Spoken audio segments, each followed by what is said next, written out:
I'm Lindsay Sparrow, and this video is going to be all about mutual funds. So make sure to check me out at Buy the Latte on Instagram so that you can see my previous video on stocks, because that's going to help with what we're talking about next.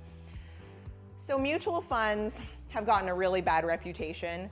The reason they have a bad reputation, I believe, is because traditionally mutual funds have had pretty high fees in the past. But mutual funds is actually the #1 investment that Canadians do choose to invest into. So it's important to understand the benefits of a mutual fund and how it works. So in my previous video, I was talking about stocks and diversification, and I was talking about Bluebird Inc.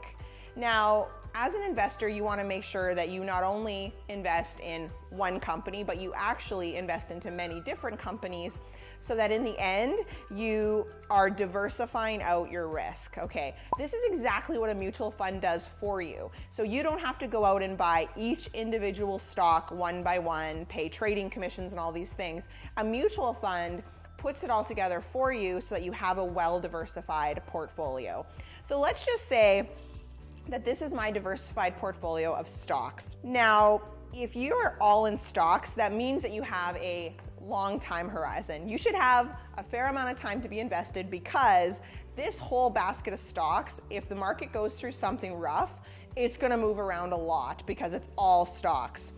And in these stocks, you're gonna have some stocks that are gonna move around less because they're a little bit more low risk, but then you're gonna have some stocks in here that maybe they're higher risk, so that's gonna move around quite a bit.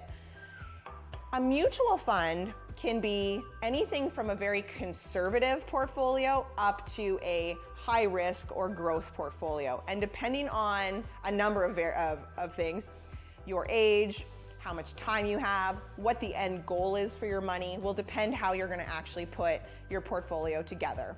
So I need something to represent fixed income. So I'm gonna use this bread. Now, fixed income is also quite confused by a lot of people, but let's just say that this is gonna represent fixed income. Fixed income is the real more secure part of my portfolio. So the more bread I have, the more secure my portfolio becomes, the less it's gonna move around. And then if I'm gonna add, I'm gonna have my stocks over here. So now I've got my portfolio mix of stocks and bonds. So fixed income is traditionally made up of bonds, but there's a number of other things that actually fall into the fixed income category. The less bread you have, aka the less fixed income, means that you're gonna have a lot more stocks, which is gonna make that portfolio riskier. If you wanna be more conservative, then you're gonna have to have way more bread and less stocks. But remember, the growth of your portfolio is gonna be determined by really how much stocks you're holding over time, because stocks are what drive growth, and the bread or fixed income, you're gonna make a better return than, say, a savings account or a GIC, but it's not really, it's meant to provide you with security within your portfolio, or it's meant to provide you with a smoother ride over time in your portfolio.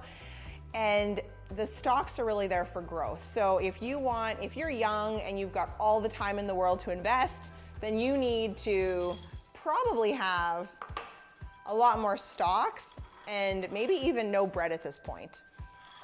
But consult with an advisor, because some people can't handle market volatility, can't sleep at night. So it's really important that if you're gonna go all stocks, that you fully know what you can handle when the market is at a down point, because you will give up the majority of your returns by selling at the low points. So investors could be making a lot more money, but they react to their emotions and behavior, and they sell when the market is down because they're worried that they're gonna lose more and more money. You need to avoid this, so you need to find a portfolio mix, a mix between your bread and your Cheerios or your cereal. You need to find a mix that's gonna actually be appropriate for your goals, but also be appropriate for what you're comfortable with. To learn more about mutual funds, follow me on Instagram at Buy the Latte, and check out my YouTube channel. And remember, invest so you can keep buying that latte.